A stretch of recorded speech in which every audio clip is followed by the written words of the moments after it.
This is CBC Toronto News.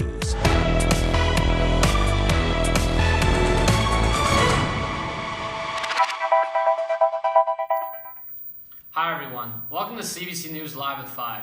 My name's Brett Dickey, this is Errol Spring. Now for tonight's story. This story pertains to a Dish Network employee fired for failing a drug test. He consumes marijuana for medical purposes, thus raising the question of what rights companies have to enforce drug policies even when legal and on their own time. Thank you, Errol. This is an interesting case as it begs the question as to whether or not a company should tailor their policy for one individual. So Brandon Coates works for Dish Network in Denver, Colorado, where the use of medical marijuana is legal. However, it was Dish Network's policy to have a zero drug use. So Mr. Coates' consumption was for medical purposes and raises concerns as to whether Dish Network needs to rethink their current policy. So, Mr. Swayze, I'll start with you. Do you believe that the drug testing is needed in the recruitment process? No, I don't believe it's necessarily needed. What it's there for is more of an insurance policy for the company, making sure that productivity and safety is being met.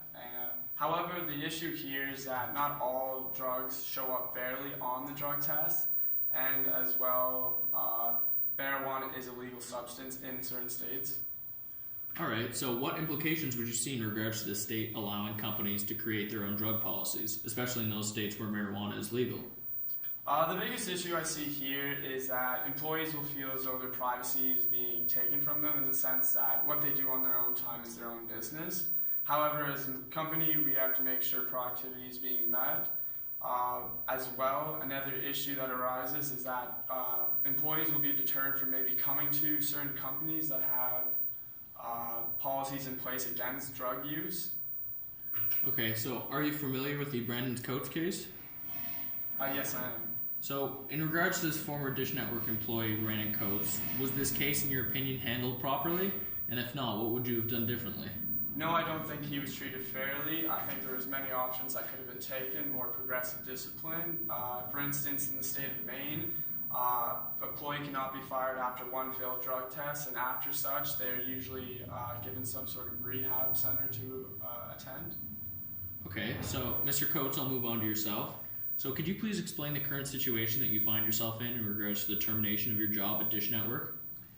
Yeah, absolutely. So, when I was 16, I got in a car accident, and now I'm a quadriplegic, which obviously is an unfortunate event that's happening in my life. Right now, due to my leg spasms, I use medical marijuana on a regular basis to control these leg spasms and other things that happen in my body because of this event.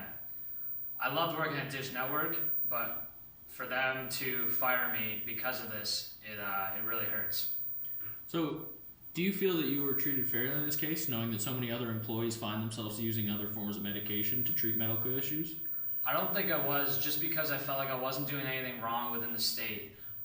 Marijuana is allowed, especially medical marijuana, so I really didn't think there was anything of it, even though I was an employee under Dish Network. Like I said, I didn't think I was doing anything wrong. So, does this make you think that Dish Network should have changed their policy from a zero tolerance to assist those that consume for medical reasons? Yeah, without question. I think not just me, but others are infected by this, knowing that this is the case within Dish Network. I really, like I said, I just can't believe it happened. I can't believe it came to this. I need medical marijuana to assist me on an everyday basis. And the fact that Dish Network really didn't have my back on this, like I said, it just hurts. All right, well, thank you for your time. That's all the questions I have for today. Thanks, Connor.